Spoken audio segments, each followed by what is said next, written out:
Hey everybody, this is Rydo and we're back to another Hearthstone livestream. Today is Saturday, September 2, so the month has happened.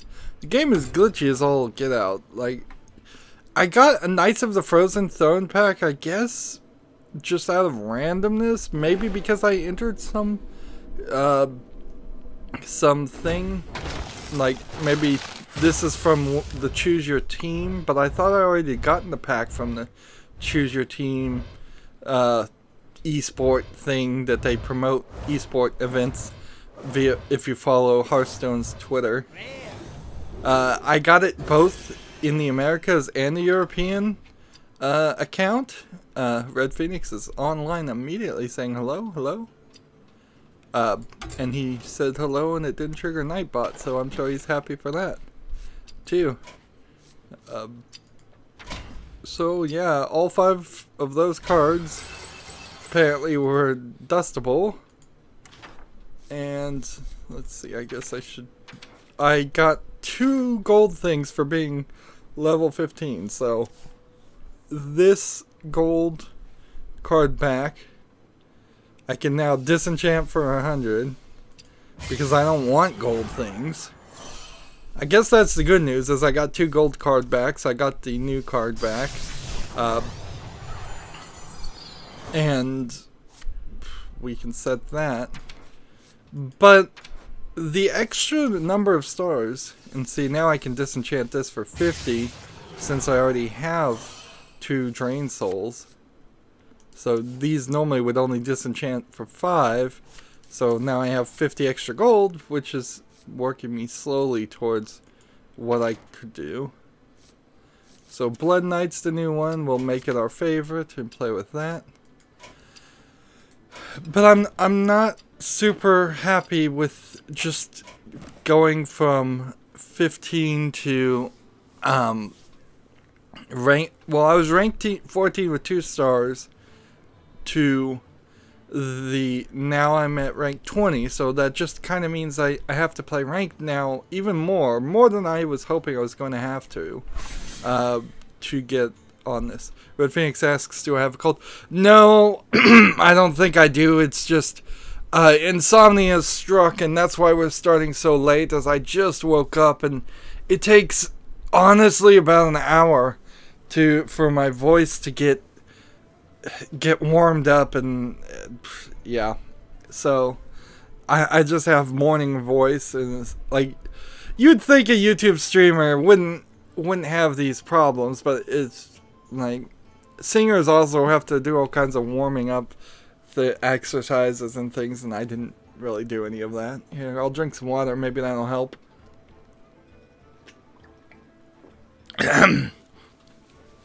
But yeah. No, not a cold. Thank goodness for that. We have 3 daily quests here. Play 30 minions that cost 2 or less. We can do that. Playing ranked. Play Hunter 50 class cards. Play Battlecry 30 class cards.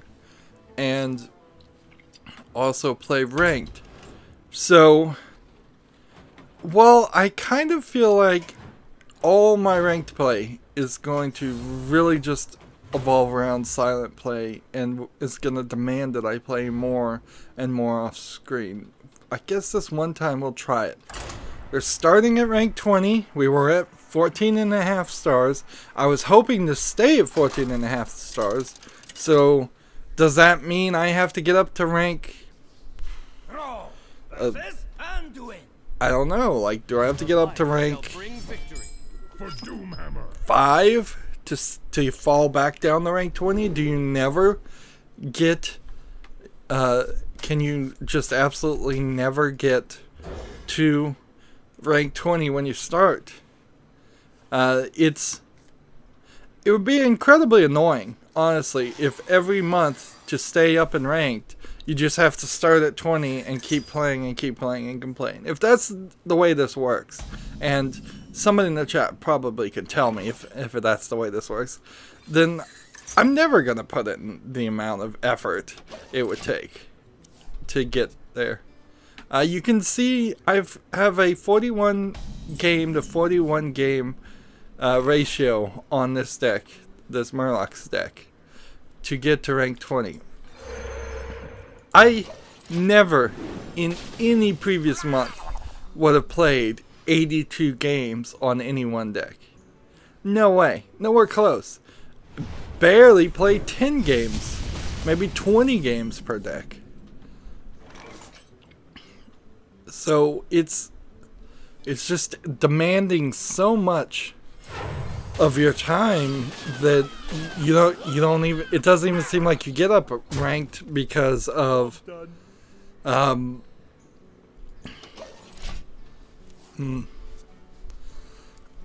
you just get up ranked because you play more, not because you play better. Now, if you do play good, it does only take 1 or 2 wins for these early levels because of the bonus stars, but that's not an exponential growth either, where if you get 5 wins in a row, you're automatically to rank 10. If you get 5 wins in a row, you're probably closer to rank, I would say, 19. You wish to live. No, not 19, but 15. Red Phoenix says, I don't know, but I'll remind you to ask more people if more people join. Yeah, either I just subscribe to Disguised Toast, or he has decided to stop streaming on Twitch as much, because I thought he was streaming on Twitch. And maybe I'm just totally wrong about that, but he's streaming right now, so shout out to sort of my competition there. But I've noticed he's been streaming a lot on YouTube, so maybe something's new has happened. I know Twitch has been having a lot of trouble staying up lately, and one of the news things that I wrote down yesterday is Twitch is going to add extensions into it where the audience can click on specific things and interact with you, which I'm sure will be amazingly annoying.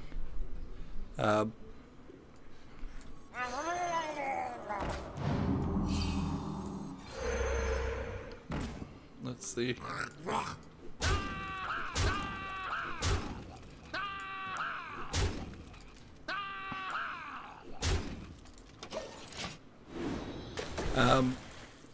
Yeah, so so yeah, it's a craziness about streaming too, and recording is so many times where you're just not physically or mentally prepared. It's not like working at like a retail store or a restaurant where you can show up and do your work and just kind of half succeed at it and still get by. Streaming is a performance art, and because of that, you really have to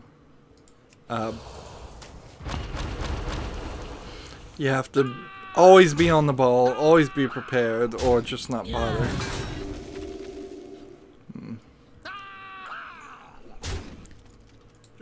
Let's see. This would do 6 alone. 6, 11 plus another 6, which would be 17. If I do this.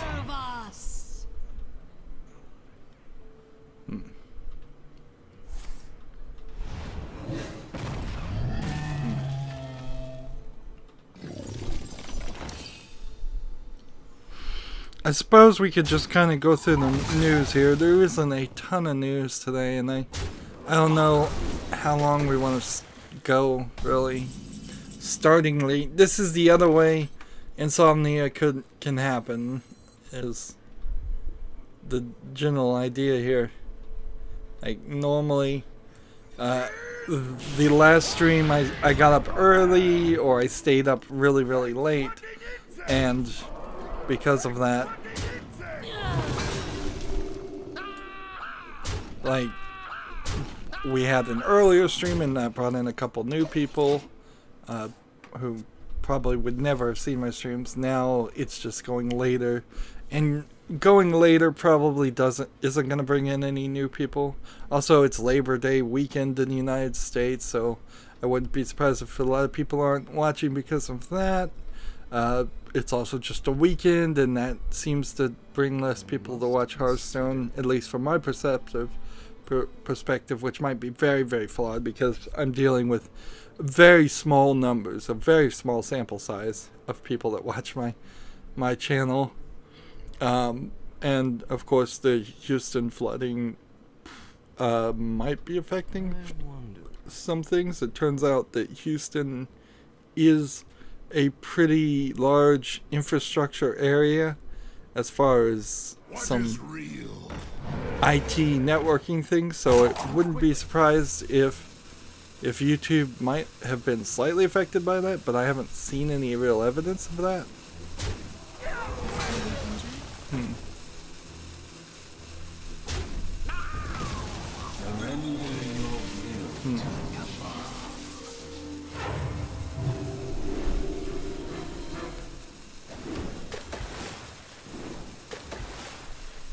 And see, I'm still at 30.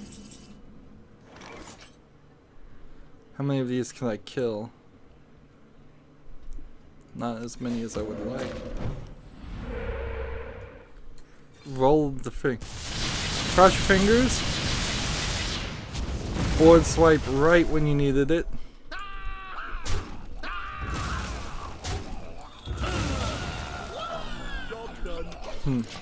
More Murlocs. And see, this will give 3 times 5 is 15. If I drew another battle, Bloodlust, I win. Let's start with the news. It's hard to cover the news and talk and actually try to win, of course. There's a fan team that's making a remake of Tomb Raider 2 in Unreal Engine 4. They released a demo. It looks really good, and anytime there's a fan remake like this, you probably should grab it before it disappears, because there is a heavy chance it will disappear.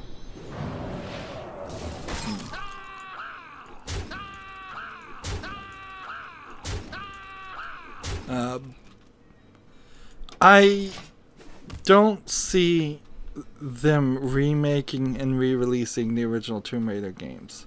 It would be nice, a lot of people would be happy with it, but they're just too focused on continuing the series, and the reboot of the series is where they want to keep their attention. There's some inherent gameplay flaws. Wow, we managed to play a board clear. That would really suck if it weren't for this.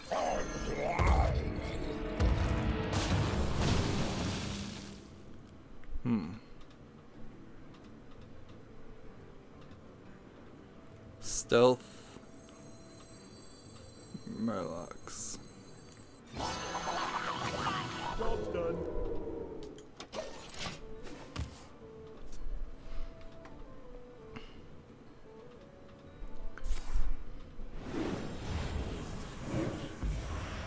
Okay, that sucks. Discover a secret. If I'm not careful, I'm gonna lose here.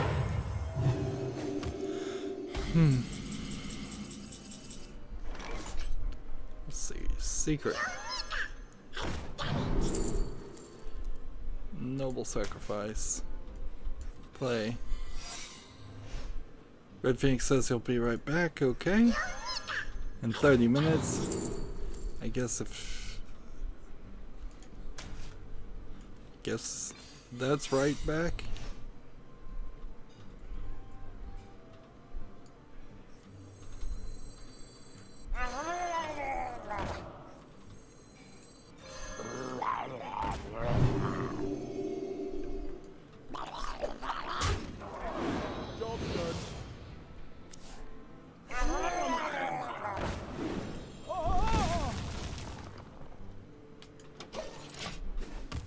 Nintendo, the next piece of news, like, yeah, the Tomb Raider reboots in Unreal Engine 4 look great, but we need a lot more work there.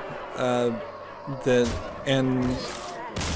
if it's all gonna just be a fan project, you just know it's not gonna make it all the way to the end. You really can't trust a fan project. See, and I only started with like 2 stars on rank 20. Also, that rather sucks. Well, at the very least, we did make some progress towards the goals, and that's all I really am working towards, I suppose. Now I'm down to 49%. I'm approaching 100 games on this, so every winner victory is going to change the percentage by 1 percentage point, and after you're past 100, it'll obviously change the percentage less and less. Nintendo, though, was ordered to pay $10 million to iLife Tech, and iLife Tech makes medical monitoring equipment for the elderly and babies to see if they're moving in hospital beds or they're just their beds in general. So it's motion sensing technology that they had a patent on. So I wouldn't really call them just a patent troll. Some people might try to say that's the case, but in this case, I feel like it was very strange that that Nintendo didn't just pay a license in the first place for this. Maybe they are a patent troll and they were asking for a ridiculous amount of money, but they won in a Texas court, which probably won't be a news story that gets reported very often because they've changed the laws and you can no longer just shop for the most favorable court you can possibly find, and which is a small county in Texas that probably doesn't understand patents law, but the Nintendo has lost in this court, and they've been ordered to pay $10 million to iLife Tech for patent infringement over the motion tracking technology that was used in the Wii and the Wii U. I assume the motion tracking technology in the Wii handles and those things is what they mean, because I don't believe there actually was any motion tracking technology inside the actual consoles. Here's a much better example of this deck. This is gonna win, potentially in the next turn even, if I can give these guys Wind Fury or +3 attack.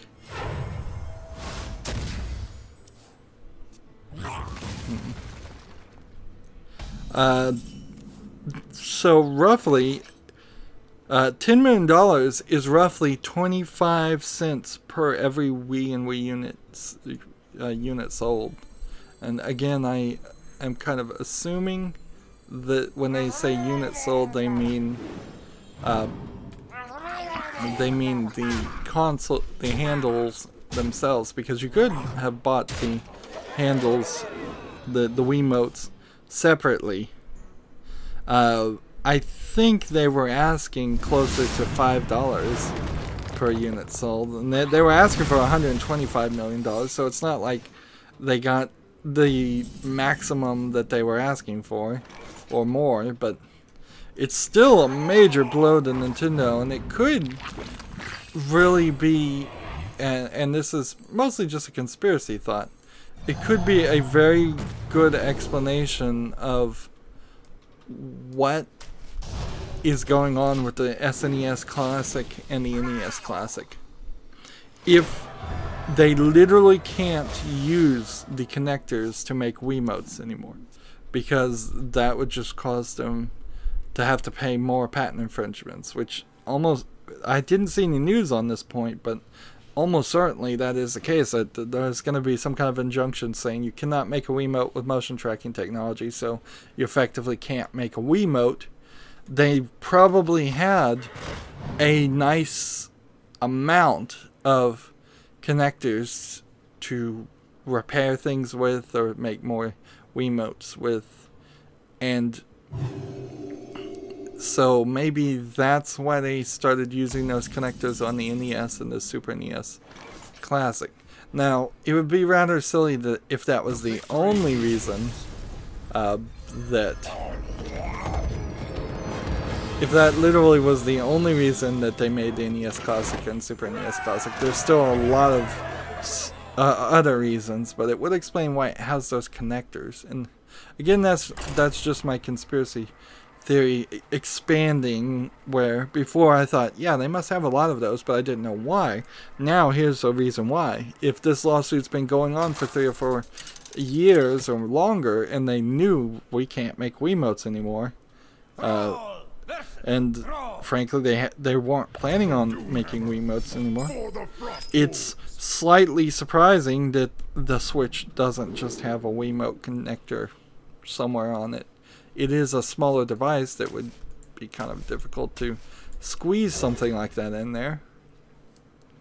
It is also slightly surprising that the Wiimote switches slide on up and down and don't just plug into something like a USB-C plug.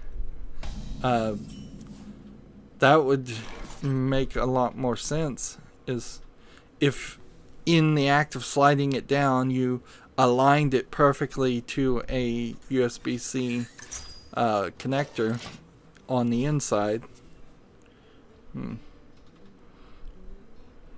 But that's not the case. I already talked about Twitch adding extensions. That's going to irritate people, but it will make the fans very happy. So I imagine it's going to be 50-50. Some people who are big into fan interactions are going to love that. Some people who are just trying to win and play a game are going to hate it and not use it, and things are going to eventually just balance out. A PS Vita game called Bad Apple Wars was delayed to October 13th in North America.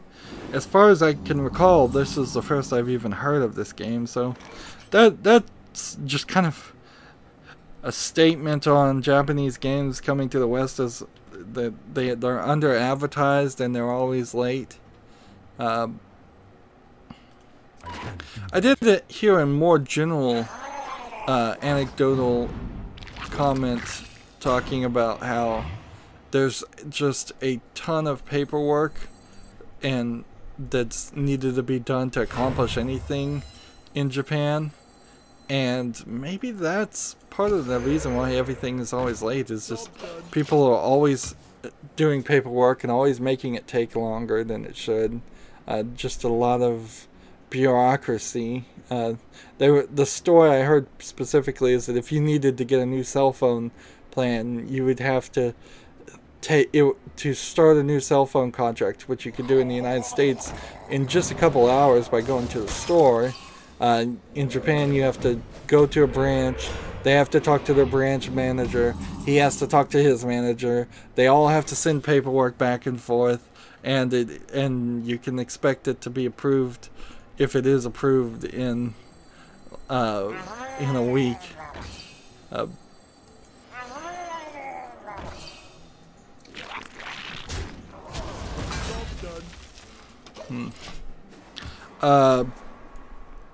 Fallout New Vegas mod Project Brazil has been renamed to New California.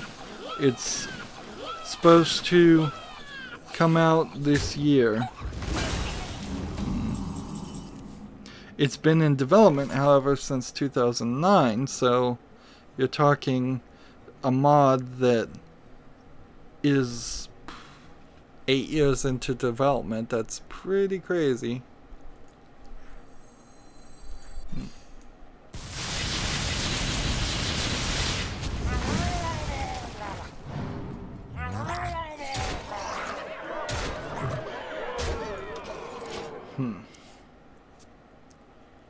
I've got this game in the bag. Let's not talk about that quite yet. We'll save that for the end. Final Fantasy 15 Pocket Edition for mobile phones has been announced. It seems like it's mostly just a remake of Final Fantasy 15 or parts of Final Fantasy 15. But with chibi, lower demanding graphics than what you would have to do for a console game. So it plays on a mobile with this chibi art style. I don't know if the story changes or if anything else like that changes or if it's a completely different thing. There's many different ways you could do something like that, and like I think inherently they're all bad ideas because Final Fantasy 15 hasn't been out long enough. If it had been if this was more of a case of Final Fantasy 15 being Final Fantasy 12 or something, one of the really older ones, then it would make a lot more sense to re-release the game, do a comedic spin on it, really have something new to offer. But instead, this is just kind of offering the thing that was just released in a poorer quality graphics.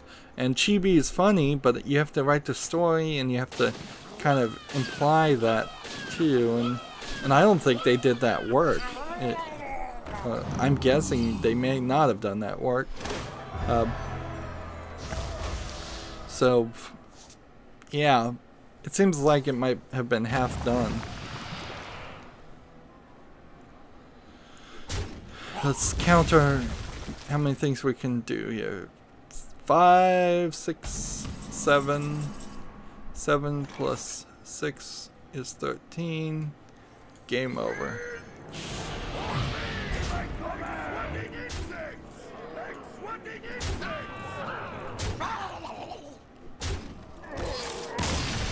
There we go. Super Meat Boy Forever, the sequel to Super Meat Boy, has been announced for PC, PlayStation 4, Xbox One, iOS, and Android. So, people who like to bang their head against the wall on an incredibly difficult game will now have more levels to do that on. Which is okay. Personally, I don't like that, and The End Is Nigh came out recently, and it was also kind of a spiritual successor to Super Meat Boy, as far as I could tell. Maybe there were some slight differences that just took it slightly in a different direction. It felt different when you controlled it. Needing and probably having to maintain consistent control schemes between sequels is probably a #1 priority for a game that is that demanding of a player to have actual skill. It's the opposite of games I generally want to play, which are give me story mode, make it easy. I don't want incredibly challenging things that I'm gonna blister my thumbs pressing buttons on anymore.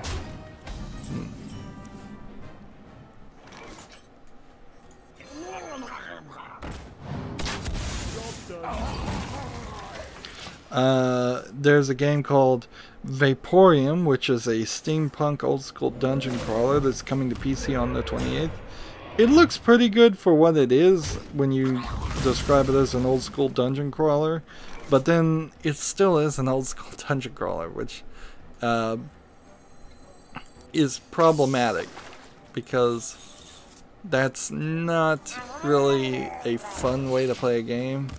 It wastes your time. It makes you go through repetitive corridors, fighting repetitive enemies, and most dungeon crawlers are 50-50 about whether you ever can escape or whether it ever even ends or whether you care if it ends.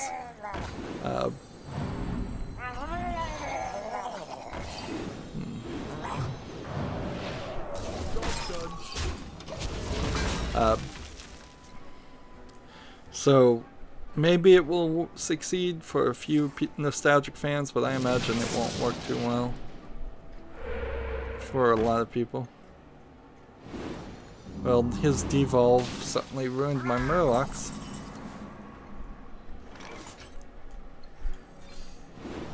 I should have played this first. Misplay there. That was a misplay.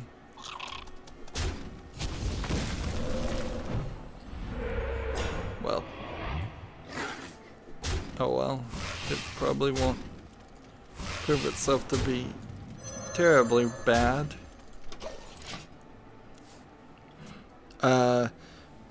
A sequel, I believe the third game in the series of No More Heroes, called Travis Strikes Again No More Heroes, which is a weird way to name your game, because No More Heroes was the first part of it, if I'm recalling correctly. Let's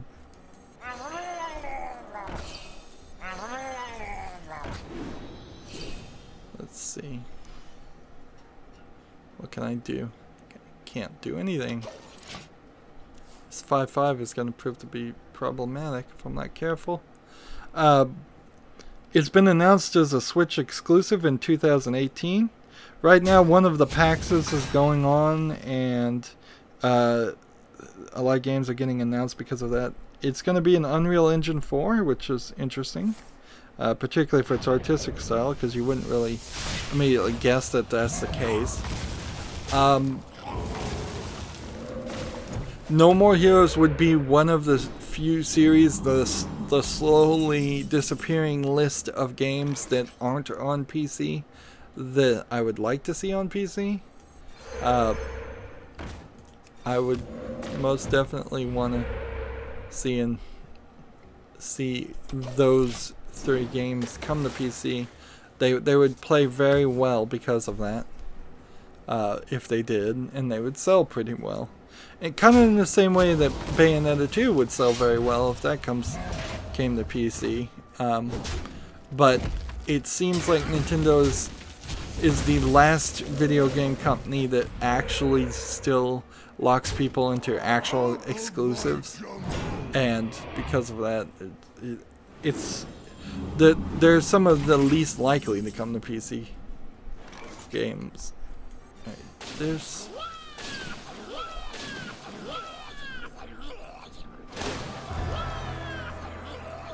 So I'm gonna hope for poisonous here.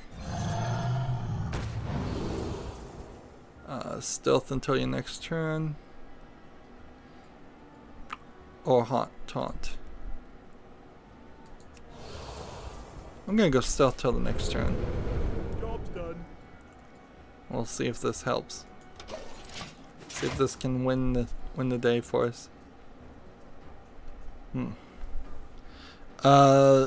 The Pathological... No, a game called Pathologic. A remake of the game Pathologic. This is going to be difficult. Let me start over. The Pathologic remake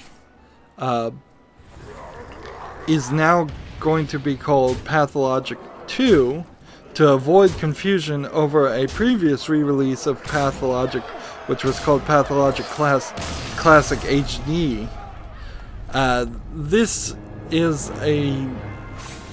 the beginning. This is the absolute beginning of the remaster, remake, re-release naming madness that we're going to see a lot of as games make HD collections and then they make a 2K remaster editions. A lot of games were remastered and sold as HD, but they didn't really do anything or did very little. Now those same companies want to sell their games again a third time, and so they're making remasters on remasters on remasters on HD collections, on up conversions, and there's not enough words in the English language for this to make sense. And they've done a very odd thing here where the game that is the same game being remastered a second time is now just getting a number after it. We're going to eventually just have to have version numbers on things and just say this is version 2.0. We have somebody new in the chat named, I think, Jinser Faith. And he says, Mana Storm or Masal Storm. I think he meant to type in Mana Storm, but I don't think he quite did.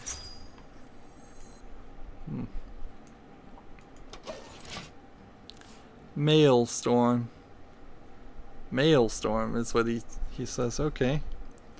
Very little news left. It's not been a very busy week, even though PAX has been going on.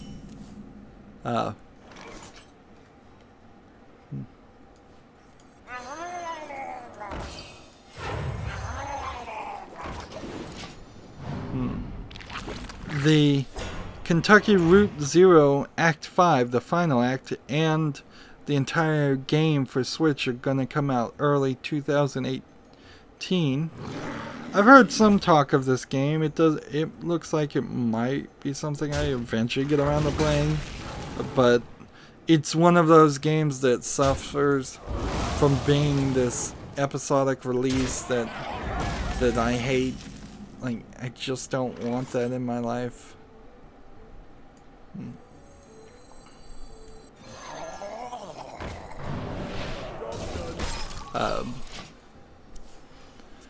Well, honest, I couldn't have frozen this guy, could I? Actually, I could have. I should have frozen this guy and made him kill it with the other.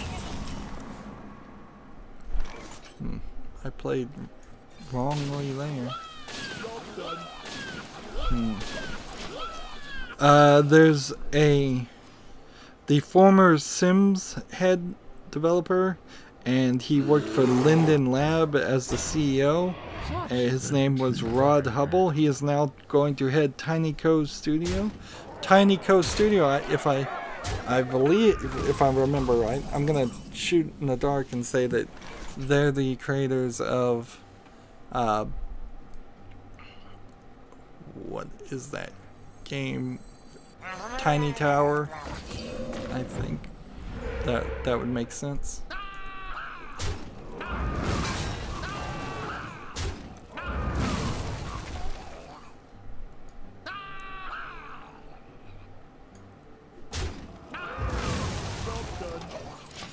So I don't know what value there really is in reporting that people from one company move to the other company.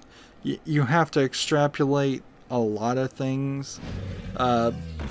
If somebody was really bad at running their EA Sims division, which arguably this guy might very possibly be terrible at running the Sims division, since the Sims has had a lot of trouble in the past decade or so, or 5 years at least. So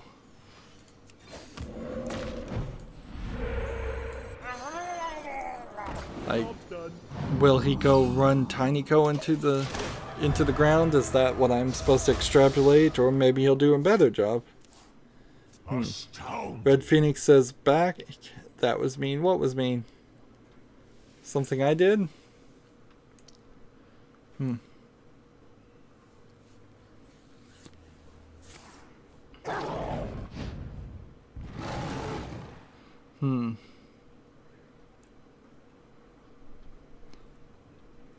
Oh, Jinser Faith, come to the point.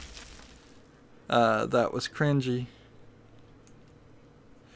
Be more descriptive. Are you talking about what I'm talking about, or like?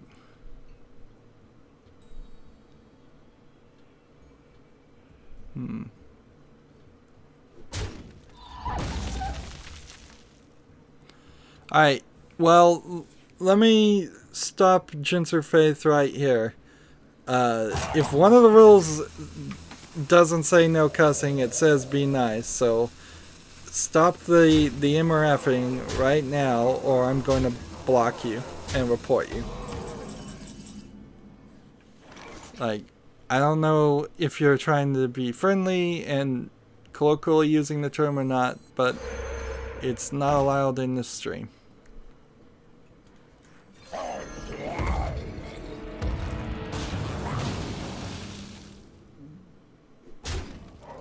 And you're irritating Red Phoenix too, so I'm seeing a long-term fan too not appreciating it. So 2 more pieces of news. It's been a very slow day.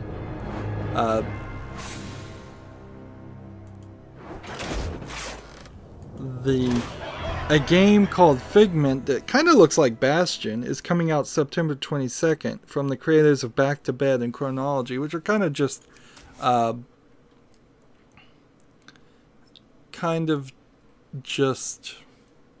cell phone games in my mind before they are actual console games. But this one looks a little bit...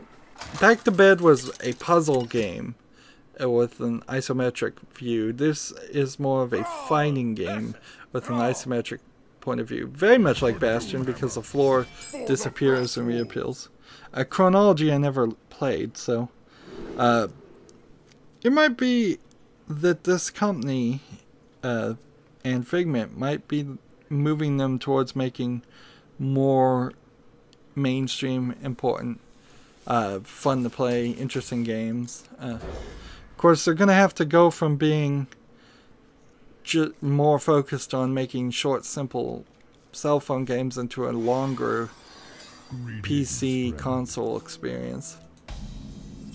Greetings, friend.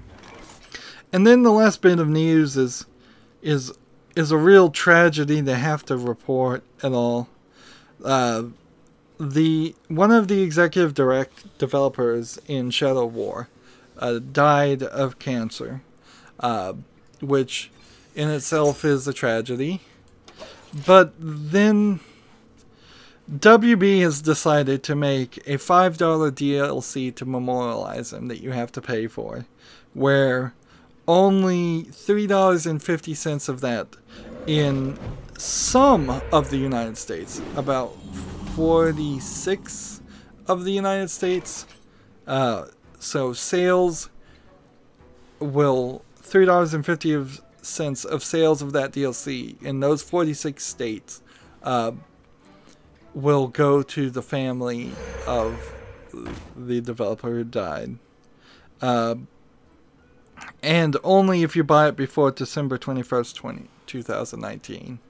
At which point I imagine the DLC will keep all of the profit for WB. And they very, very much misinterpreted how this was going to work. No sales out of the United States whatsoever are counted. The reason why it's only 46 of the states is because they were literally too lazy to do the paperwork that is required to file and do something like that in the other four states. And they're clearly too lazy to do the same paperwork for any other part of the world too. Total Biscuit, who also has cancer, spent 20 minutes talking about it, but the main gist is he suggests giving to a charity, that WB should give to a charity instead. I would suggest that none of this should have happened at all. WB is being very, very sleazy here. It doesn't cost $1.50 to process DLC fees. And if you couldn't get somebody to make something, I mean, you really didn't even have to make anything. You could have just said, this piece of DLC is a donation.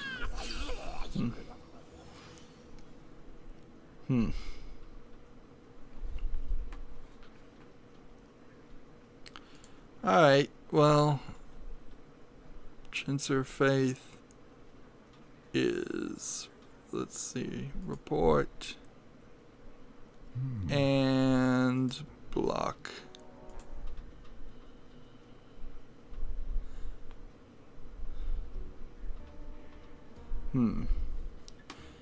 Chinser Faith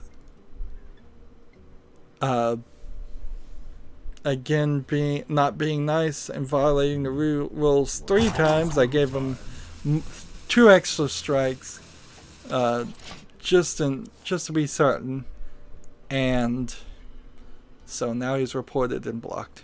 Not that I think reporting does anything.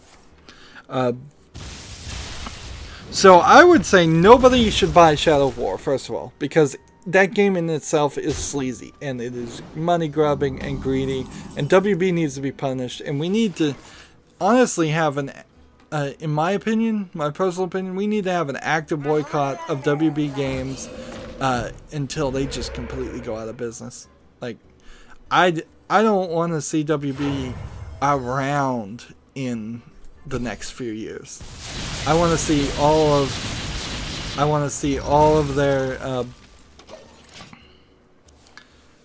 of their things sold to different companies that will do better with them and treat their companies better and treat their employees better. This is just insulting.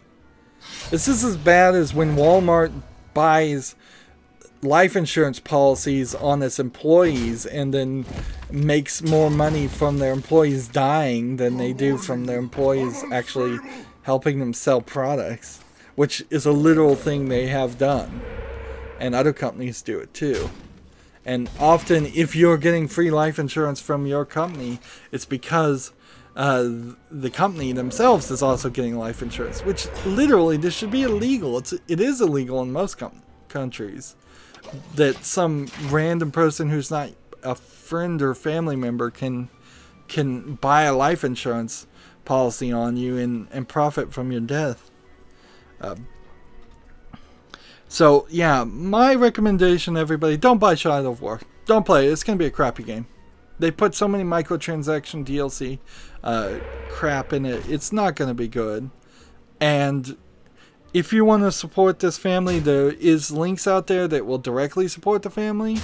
But in the broader sense, supporting the family of one developer would probably do a little less good than donating to a reputable cancer research fund or just medical research fund in general. I don't have any particular suggestions at the time. I haven't done the research, but I would say go that route. Donate to save lives more than anything else, and just forget WB. And don't buy this DLC, and don't buy Shadow War, and maybe don't buy any of WB's other games. It's not like the other things they've made lately have been great. Remember, they made Batman, the latest Arkham game, that was a huge mess. Red Phoenix said a while ago, buy Jinser Faith, and I think that's probably more of an ironic buy because I banned him. Kevin Wu came on the chat. Hello, Kevin Wu. To defend me and say my deck is not terrible, which honestly I don't believe this is a terrible deck. This is the deck that got me to rank 14. It's running 49% win ratio right now. So if I can do better with the cards I can do, I haven't seen that, and I've been playing around more than ever before at looking at net decks and other things. I've also made some progress, but not finished, defeating the Lich King in every scenario.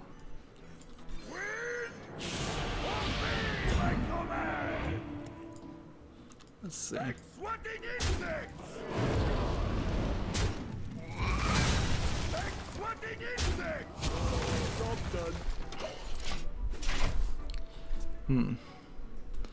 Red Phoenix says, I feel like there's going to be another game crash. I don't know. Like, I haven't gotten that feeling because the difference between the 1983 game crash was the number of ways you could sell games and the number of video game companies that existed were way fewer. So Atari, like, which was one of the main things that caused the game crash by filling and flooding the market with garbage, was probably somewhere between 50 and 80% of the market.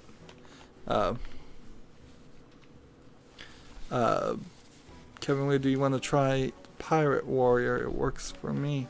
I think I already won against the Lich King with Warrior, if that's what you mean. I think it's better than Murloc Shaman. Well, here's the thing there. Right now, I guess I'm just gonna have to say I'm not accepting new deck things because I'm trying to beat the Lich King. So I've painted myself into a corner. I'm following a guide that's telling me what decks to build to beat all of that, and I only have like one empty slot. I wish Hearthstone. I wish they gave us more slots to have more things. Pirate Warrior. Like, let me look at my decks and see if maybe I could delete something else. Because right now this is kind of the only ranked play to actually win at ranked play deck that I have, so having both of them would make more sense. So maybe I could get rid of my Paladin deck. It works great on the ladder. It's also just an incredible hassle trying to get it to actually, like, trying to get the things to actually copy over.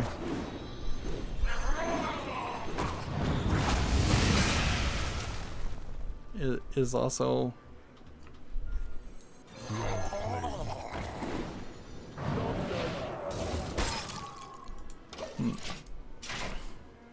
but yeah, Kevin Wu, go ahead and see if you can copy the code into the chat, and I'll see if I can import it.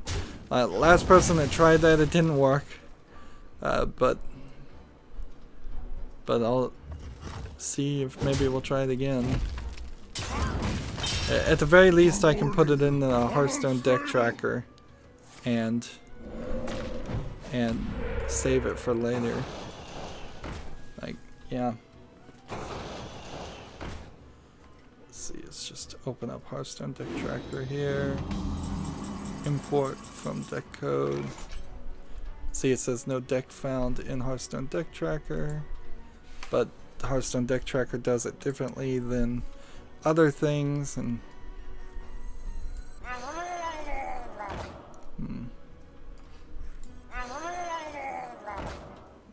Kevin Wu, wait. Well played.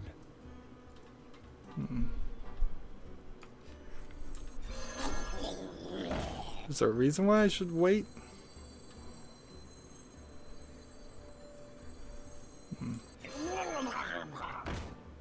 Just hit this. I hope he doesn't hit something terrible. And he does.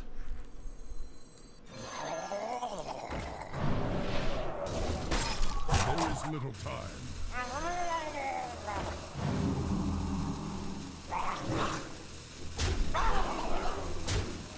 There we go.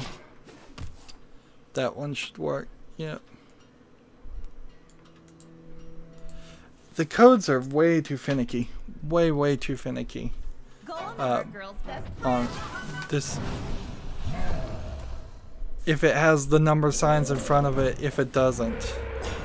And see, that still didn't work for Hearthstone Deck Tracker. But, like, I have two different programs and they don't work, but I'll see if either one of those work in actual Hearthstone as soon as we're done here.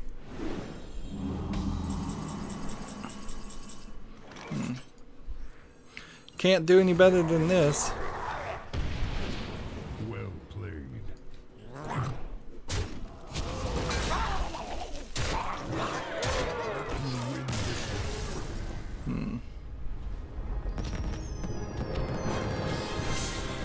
But worked for me in actual Hearthstone. Okay, so then hopefully, unless Hearthstone decides to be different for different people, which I wouldn't be surprised. Let's see. I don't want to really get rid of Druid Helper. Secret Spells is a daily quest. Taunt 5+. We could get rid of that one. And that would work pretty well. Warrior is about playing weapons. A lot of these are still built around the idea of I need something that will kind of win, but will also kind of do daily quests. So I'm going to get rid of this one. There we go. And this one that's a hunter deck is... There we go. Let's see how we can do with Kevin Woo's.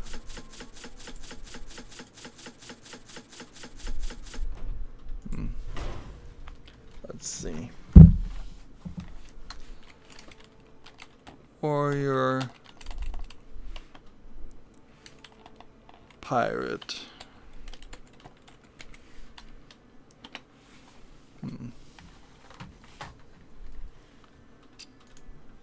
Let's see. I would need to spend 500 dust for Patches the Pirate, which I probably need to do, and 400 dust for this. So which of these two cards are the more important one to make? And frankly, I don't want to spend 400 dust on either one of these, so I've got to find a couple of replacement cards. You need Patches the Pirate no matter. Hydra is replaceable. Well, he is a legendary, but I can't get him for 1600 dust. And so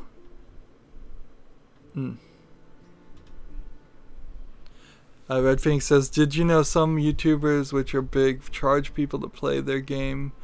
What's your view on that? I don't think that's a good offer by the YouTubers, just on the face of it, and people shouldn't pay.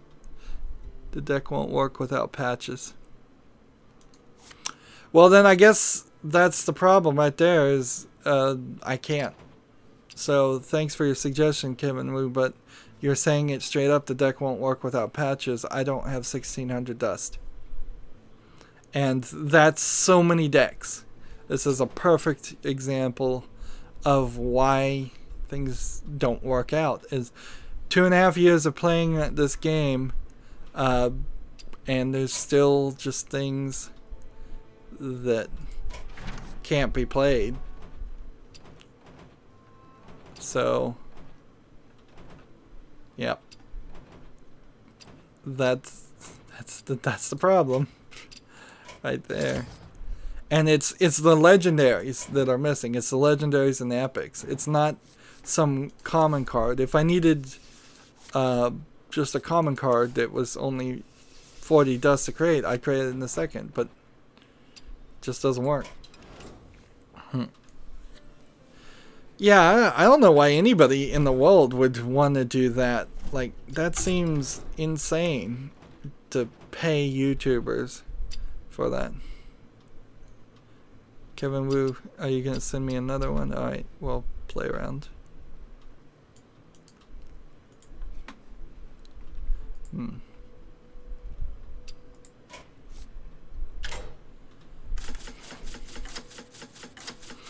And this is a druid deck, and this is a pirate druid deck, which again you can replace Hydra with a second Direwolf Alpha. Alright, well, that much I can do, but this one also has patches, and it is patches important. Well, I just knocked him out. Oh, sorry. Forgot about patches. That's exactly what the deal is. Like, And what are they telling me to put in here? Put in the Lich King or put in Druid of the Claw? Let's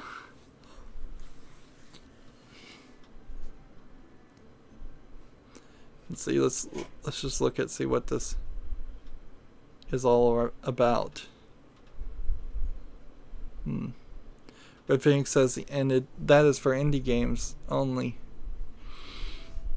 There's a slight distinction, I guess, that needs to be made between YouTubers that then just add a 1-drop for patches.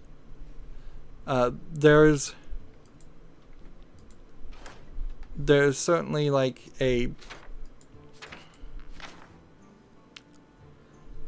let's see, how about this? That makes sense. Dim Skills came on the chat, said, I just started Hearthstone today. Have you gotten through the first tutorial games yet? Because if you want, I can help you in a few different ways at specific points in there. If you've done the first few games and haven't beaten all 9 of the characters, I can friend you, challenge you, and then concede to you on all 9 of the characters really quickly and unlock them. I can play the Druid Helper against you and help you get up levels pretty easily. But you have to get through that first part where you can actually friend people and do all that. Kevin Wu says, wait, Argent Squire is better than that 1-drop. Which one were we? It's Custom Druid. That's what we were doing. I didn't name it. Let's see. I just picked the one that was a pirate. I figured that would be the one you'd want.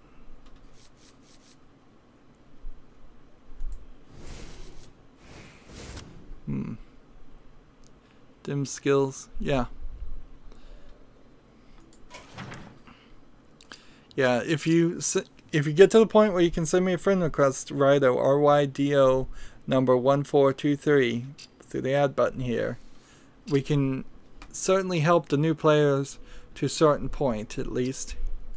But it is time to break up this recording, so stay tuned if you're watching live. Otherwise, as always, I ask you to like, share, subscribe, comment, and watch every second of my videos. If you want to friend or follow me on basically any social media sites, there's a whole bunch of links down below. Thank you for watching. Have a good evening.